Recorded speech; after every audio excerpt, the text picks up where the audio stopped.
আসসালামু আলাইকুম, কেমন সবাই? আশা করি সবাই ভালো আছেন। তো আজকে আমার সাথে দুইজন আছে, এই যে পিচ্ছি আর একটা এইদিকে একটা। তো ওই দেখেন ক্ষীরা, এই ক্ষীরা মাত্র 150 টাকা মন।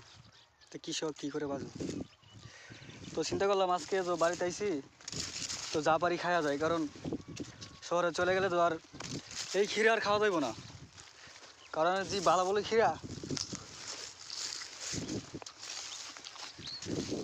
এই দেখেন খেত কিন্তু অনেক বড়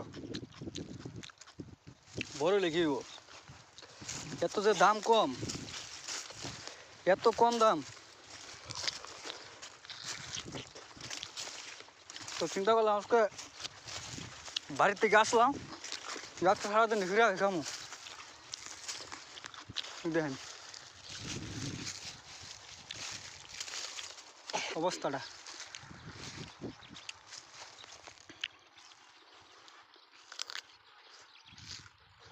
তো হাসনা করে খা।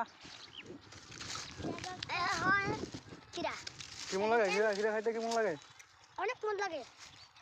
কি খাস না করে তুই খা, শেষ করলে সব খাইয়া যা সব শেষ করবে, কি করতাম না। মাত্র 150 টাকা মন, তো কি দরকার আছে কি করে খাই লই।